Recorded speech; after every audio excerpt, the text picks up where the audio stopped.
Klaten, sebuah daerah yang terletak di lereng Gunung Merapi, dikenal sebagai wilayah yang kaya akan sejarah, budaya, dan keindahan alam. Dibalut pesona tanah yang subur, dialiri sungai-sungai jernih, dan dikelilingi perbukitan. Klaten menjadi tempat tumbuhnya peradaban masa lalu.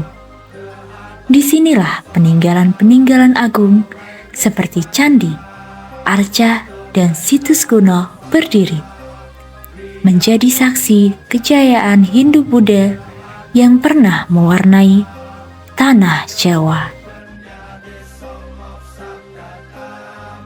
Di antara desa-desa yang tumbuh di tengah kekayaan alam Klaten, Desa Sukorini menjadi salah satu yang paling mencolok. Terletak di Kecamatan Manis Renggo, desa ini berada di jalur Sungai Purba Gunung Merapi, yang menjadikannya kaya akan pasir alam, sumber daya penting yang menopang pembangunan di berbagai kota besar. Nama desa ini menyimpan filosofi yang mendalam. Suko berarti suka, dan Rini berarti muda. Sebuah cerminan semangat warganya untuk hidup penuh harapan, kebahagiaan, dan masa depan yang lebih sejahtera. Di tengah hiruk-pikuk aktivitas tambang, denyut budaya tetap terjaga. Suara gamelan mengalun dari panggung sederhana di tengah kampung, mengiringi kesenian jatilan hingga tarian klasik yang diwariskan lintas generasi. Sebuah harmoni antara alam, budaya, dan kehidupan masyarakat yang terus bergerak maju tanpa kehilangan akar.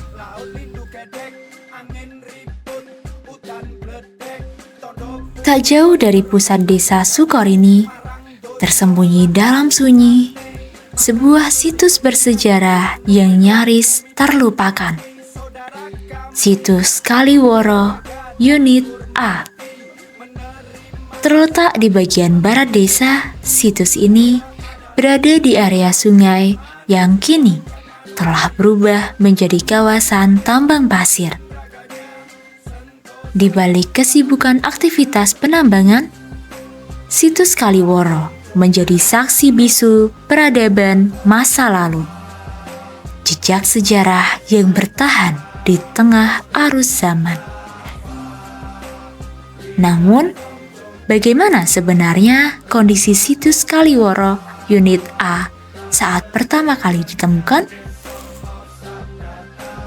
Sebenarnya pada waktu itu lahannya si Mbah istri saya. Nah, terus pada waktu itu aku masih baru lulus SD udah dengar itu, tapi saya masih takut ke sana. Nah, terus saya kan pernah ikut pengen tari pasir atau gimana itu, tapi saya juga tidak begitu kuat, cuman ikut-ikutan pas di sebelah itu. Nah, itu ditemukan itu kurang lebih sekitaran tahun 80-an. Itu bukan langsung ditemukan seperti itu, karena tidak hanya kebetulan, bukan sengaja ya. Yang tadi jangan tanyakan sengaja atau tidak, itu tidak sengaja. Jadi gundukan pasir lah, pasir pada waktu itu kan tahun saya masih kecil kan belum laku untuk pasir itu. Nah, terus laku di gali pasirnya menemukan batu itu. Situs Kaliworo Unit A menyimpan jejak-jejak peradaban kuno yang hingga kini masih terus ditelusuri. Menariknya, ditemukan pula sebuah fragmen cawan perunggu yang di dalamnya tersimpan lempengan logam berbentuk segi empat, terdiri dari emas dan perak dengan goresan aksara kuno yang diduga memuat sebuah mantra dalam agama Hindu yang dituliskan dalam huruf Jawa kuno. Mantra ini diyakini menjadi bagian dari laku spiritual masyarakat kala itu sebagai sarana menjalin hubungan dengan kekuatan ilahi dan menjaga keseimbangan alam semesta. Kalau untuk tulisannya ya tadi sudah dikasih lihat ke kami itu terkait dengan tulisan dan juga bentuknya itu kemungkinan karena tempat penemuannya itu kalau nggak salah itu dari perak ya, kalau nggak salah dari logam-logam mulia dan di dalam ripi, kemungkinan itu adalah mantra sih kemungkinan, karena dari potongan-potongannya pun juga kami tidak bisa tidak bisa memberitahu lebih detail lagi karena memang itu hanya potongan-potongan aja sebagian penemuannya itu. Jadi tapi kalau dari interpretasi awalnya itu sebuah mantra sih dari tempat penemuan sama komposisi bahannya sih. Jadi kalau dilihat tadi memang ada semacam kata Om dan sebagainya. Om itu kalau dalam Hindu memang digunakan untuk memuja dewa dan itu merupakan bahasa Jawa kuno seperti itu. Aksaranya pun juga aksara Jawa kuno yang digunakan seperti itu. Di sini ditemukan pula sebuah batuan yoni, sebuah artefak simbolik yang lekat dengan nilai-nilai kesuburan dan keseimbangan. Kalau yoni itu sependek pengetahuan saya, itu gampangnya kalau kita sebagai orang muslim itu tempat untuk bersuci gitu, tempat untuk air suci. Jadi bentuknya memang seperti ini, terus nanti bisa keluar air dari bolongannya situ. Jadi airnya nanti akan dimasukkan ke tengah-tengah situ, dan harusnya di tengah-tengah situ tuh ada lingganya. Terus nanti keluar mengikuti arah airnya, terus nanti keluar dari sini, terus digunakan untuk bersuci sebelum sembahyang. Lingga dan yoni itu melambangkan, bisa dikatakan lambang kesuburan. Juga bisa itu dikatakan melambangkan bapak dan ibu. Lingga itu ibu, yoni itu ayah. Jadi di waktu kita diciptakan melalui lingga dan yoni itu, ayah dan ibu. Meskipun beberapa bagian mengalami kerusakan, pada bagian bawah cerat terpahat bentuk menyerupai ular yang menopang kura-kura. Kombinasi ini bukan sekedar hiasan, melainkan simbol yang menyiratkan pemahaman spiritual masyarakat kala itu mengenai kekuatan, ketahanan, dan harmoni alam semesta. Sebetulnya kura-kura itu ada di dalam cerita. Dulu kan ada cerita bahwa para raksasa dan dewa itu menginginkan hidup yang abadi. Jadi menginginkan hidup yang abadi itu harus bisa minum air Tirta Amerta yang tempatnya di dasar samudra itu. Jadi bagaimana caranya mengambil Tirta Amerta yang ada di dasar laut itu? Para dewa dan raksasa itu mengajukan bersatu. Nah, bersatunya itu supaya bisa mengambil Tirta Amerta. Ada ide-ide, termasuk di situ ada Gunung Mandara, itu yang pakai mengebur Tirta Amerta yang ada di dalam laut itu. Lalu untuk memutar bor itu melalui naga Basuki dan naga Anantaboga, itu yang melilit Gunung Mandara itu. Lalu Gunung Mandara diputar, dunia guncang karena besarnya gunung dan kekuatan dahsyat. Lalu yang keluar itu bukan Tirta Amerta tapi racun. Racun Bathara Siwa tahu atau Bathara Guru itu tahu. Racun itu lalu ditelan sama Bathara Guru. Lalu karena kebanyakan racun di tenggorokan Bathara Guru atau Bathara Siwa itu hitam. Di situ Bathara Guru atau Bathara Siwa itu lalu dinamai nama julukan itu Nilakanta, Sang Hyang Nilakanta. Karena nila itu hitam, kanda itu racun itu. Nah setelah itu kembali diputar, lalu Tirta Amerta keluar. Setelah keluar itu dipakai rebutan antara dewa dan raksasa. Nah di situ dewa dan raksasa itu mengadakan kompromi supaya adil, itu baris berjejer-jejer itu. Lalu ada raksasa yang cerdik namanya Kolorau. Lalu Kolorau itu menjelma menjadi Bathara Wisnu. Tapi Bathara Wisnu tahu bahwa itu bukan Wisnu yang asli. Lalu Bathara Wisnu ambil senjata yang namanya cakra Sudarsana itu, dilepaskan mengenai leher. Nah, mengenai lehernya Kolorau itu putus.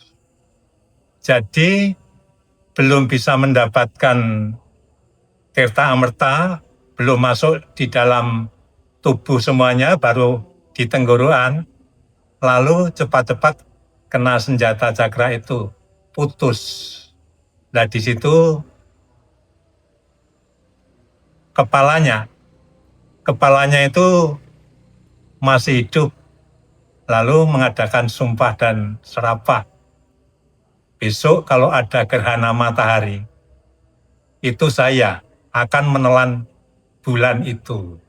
Itu sejarahnya begitu. Nah kalau kura-kura itu di waktu ngebur Samudra Mantana itu kan horeg. Lalu Bathara Wisnu tahu kalau itu nanti dibiarkan dunia akan tenggelam. Lalu Bathara Wisnu menjelma menjadi kura-kura itu, menyangga di dasar samudra itu. Nah simbol kura-kura itu. Nah itu kura-kura yang dililit naga itu sebetulnya apa itu namanya, untuk menggambarkan bahwa kita itu penuh keangkara murkaan. Tempatnya yang ada di perut. Lalu itu dililit. Kalau orang biasa mestinya itu setut ya. Disetut supaya garba ini tidak serakah gitu. Garba itu perut. Ya, tidak serakah, harus dililit oleh naga itu. Di sekitar lokasi ini ditemukan pula Antefik, elemen arsitektur yang tak kalah penting dibandingkan yoni dan lingga, yang menunjukkan kemegahan spiritual masa lalu. Jadi memang bagian candi ini sangat kompleks, dan Antefik itu salah satu bagian kecil dari candi. Untuk simbolisasinya tentu saja tidak semua Antefik itu mempunyai makna, kadang cuma hanya sunguran biasa, tapi lebih kepada fungsi untuk dalam bangunan itu strukturalnya. Seperti itu biasanya kita temukan di bagian atap ataupun di bagian lantai. Nah itu kadangkala memang digunakan untuk penguncian dari struktur bangunan candi itu sendiri, seperti itu. Jadi kebanyakan tidak ada unsur arti simbolis tertentu atau kepercayaan tertentu, itu hanya sebagai bagian dari struktur candi. Situs Kaliworo Unit A diperkirakan berasal dari era klasik Hindu-Buddha. Letaknya yang tidak terlalu jauh dari kompleks besar seperti Prambanan atau Sandisari menunjukkan adanya keterkaitan kultural, baik dalam sistem kepercayaan, arsitektur, maupun aktivitas keagamaannya. Untuk keterkaitan situs Kaliworo dengan peninggalan candi-candi besar di sekitar Prambanan itu berdasarkan artefaktual bentuknya, itu memang kemungkinan berasal dari masa yang sama, dari masa abad ke-9-10 Masehi. Jadi kalau candi-candi besar di sekitar Prambanan itu tingkat kerajaan, kemudian untuk Kaliworo itu tingkat wilayah. Adanya dua inskripsi berhuruf Jawa kuno turut menjadi petunjuk penting untuk menelusuri usia situs Kaliworo yang kemungkinan besar berdiri pada abad ke-9 hingga ke-10 Masehi. Temuan-temuan ini mengingatkan kita akan kekayaan arkeologi Klaten, tempat di mana hampir setiap wilayahnya pernah menjadi ruang spiritual tersendiri. Kini, tidak sedikit situs serupa yang ditemukan dalam kondisi terkubur oleh waktu dan aktivitas tambang. Bahkan, sebagian telah hancur, tergerus perlahan oleh berbagai faktor yang mengikis keberadaannya. Baik, itu banyak faktor ya. Yang pertama yang paling banyak ditemukan karena memang faktor alam. Kita tahu bahwasanya temuan dari di Klaten itu kan dekat dengan aliran lahar dan sebagainya. Itu juga banyak kasusnya di candi-candi di daerah Yogyakarta juga rusak itu karena kena aliran lahar. Kemudian bahan pembuat dari situs yang ditemukan juga tidak semuanya situs itu terbuat dari batu, ada yang terbuat dari kayu juga dan sebagainya. Itu juga mempengaruhi keawetan ataupun temuan yang kita temukan sekarang apakah masih utuh ataupun sudah hilang dan sebagainya. Dan juga yang terakhir disinggung masalah arca yang banyak kan kita tahu kayak wajahnya hilang dan sebagainya. Itu bisa jadi pencurian, bisa jadi juga dulu ada kayak sempat ada pemahaman bahwasanya karena ketika candi ataupun arca ini memang sudah tidak digunakan sebagai beribadah sebagainya itu ya harus dihancurkan seperti itu. Belum semua situs yang ditemukan telah tercatat atau ditetapkan sebagai cagar budaya. Meski benda, bangunan, atau struktur dapat diusulkan jika memenuhi sejumlah prasyarat dan nilai penting sejarah. Untuk kriteria penetapan cagar budaya memang ada beberapa syarat tertentu, seperti mempunyai nilai penting untuk sejarah, ilmu pengetahuan, kebudayaan, dan juga yang pasti berusia lebih dari 50 tahun. Seperti itu, karena untuk situs Kaliworo itu merupakan situs peninggalan dari masa klasik, yaitu masa Hindu-Buddha. Itu karena dari temuan yang nampak sampai saat ini kan ada yoni dan fragmen-fragmen batu penyusun bangunan di sekitarnya. Situs Kaliworo Unit A tidak hanya dikenang sebagai peninggalan sejarah, tetapi juga dijalani sebagai ruang spiritual. Tempat ini menjadi petunjuk bagi mereka yang ingin menepi, memohon petunjuk, atau sekedar mencari ketenangan batin. Di sekelilingnya, cerita-cerita pun tumbuh tentang kesakralan, tentang kekuatan alam yang dijaga, dan tentang harapan yang disematkan pada warisan leluhur. Saat itu masih simbah ya.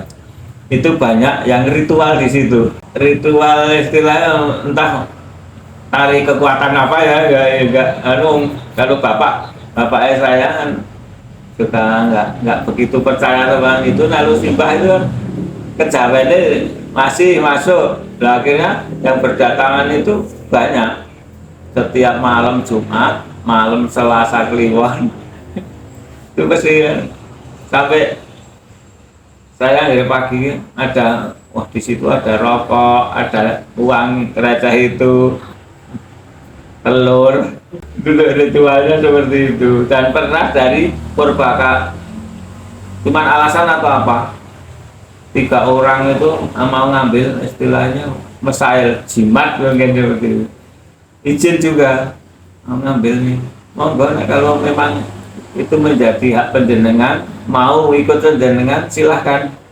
Nah, tapi jangan mengganggu keluarga saya semuanya. Semua laku itu pada akhirnya bermuara pada hubungan batiniah antara manusia dengan Sang Pencipta. Yaitu tergantung kepada orangnya, Mas. Ada juga yang di situ untuk menenangkan jiwa atau meditasi di situ, karena di mana tempat itu ada energi-energi yang positif, tapi di situ juga ada yang mengambil energi-energi yang negatif itu. Seperti untuk mencari kehidupan yang layak atau yang bagaimana.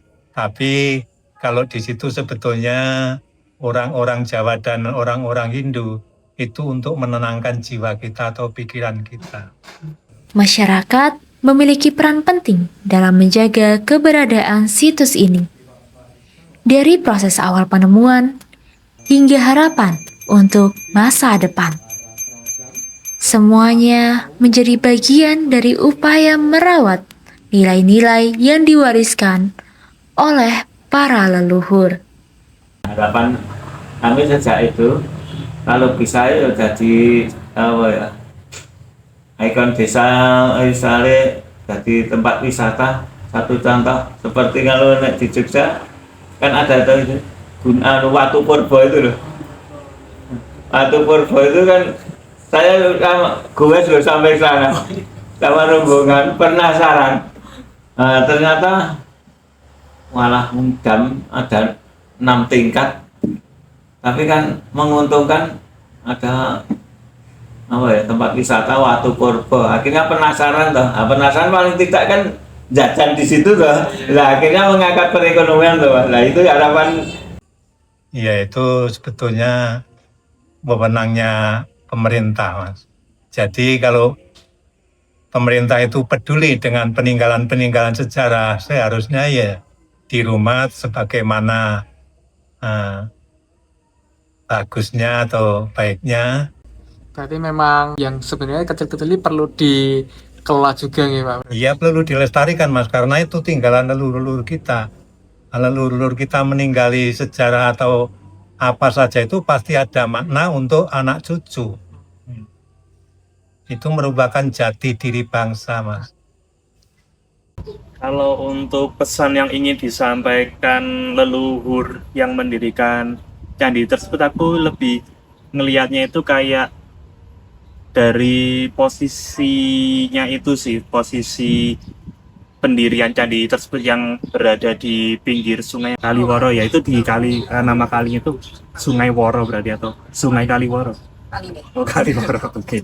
Ya itu berarti kan kalau nggak salah itu juga menjadi salah satu sungai yang dilalui aliran lahar dingin juga ya. Berarti kan kemungkinan memang itu menjadi salah satu candi yang digunakan untuk penanda dalam artian mitigasi bencana kan. Dan itu memang mungkin itu cara leluhur kita, atau khususnya untuk leluhur mereka yang tinggal di Kaliworo itu untuk tetap mau memelihara hubungan baik dengan alam dan juga dengan sungai, apalagi kalau ditarik konteksnya itu dengan saat ini kondisi sungainya itu yang seperti apa dan tercermin dari kondisi candinya itu seperti apa. Itu sebenarnya kayak jadi reminder aja sih buat masyarakat itu jangan lupa untuk merawat alamnya yang ada di sekitar sungai itu, bahwa sungai itu bukan serta-merta tidak hanya membawa dampak baik itu secara ekonomi dan juga secara kehidupan itu memang membawa dampak baik, tapi jangan lupa untuk memberikan dampak positif juga kepada keberadaan sungai tersebut dan kepada alam yang ada di sekitarnya itu sih. Jangan hanya mau mengambil untungnya aja tapi tidak mau mengembalikan kebaikannya kepada alam yang ada di sekitar.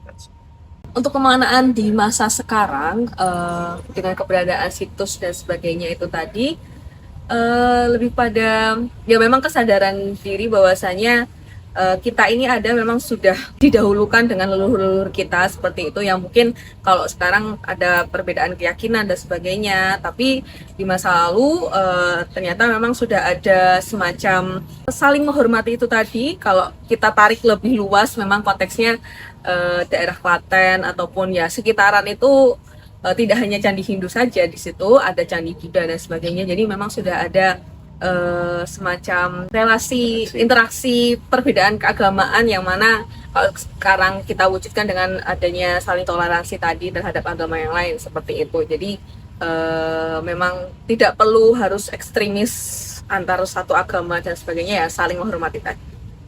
Sebenarnya sih banyak ya pesan-pesan yang ingin di-share sama leluhur kita dari hasil-hasil karya mereka, masterpiece-nya, dari candi, dari reliefnya.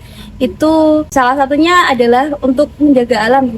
Karena kan beberapa relief itu ngasih tahu kan, kalau kamu berbuat tidak baik dengan alam itu ya kamu nanti akan, ya walaupun kalau mereka itu kena karmanya gitu. Kalau di kita kan ya akibatnya kalau kamu begitu ya jadi begini. Kalau dari kami di dinas memang berharap bahwa kita bisa bekerja sama dengan masyarakat untuk melestarikan cagar budaya, karena memang tanggung jawab pelestarian tidak hanya di pemerintah, tapi kita juga melibatkan masyarakat. Kita berharap bahwa adanya peninggalan-peninggalan ini bisa menjadi bahan edukasi untuk warga masyarakat, untuk semua elemen, bahwa kita itu mempunyai perkembangan peradaban yang sangat luar biasa dengan adanya temuan-temuan artefak dari masyarakat.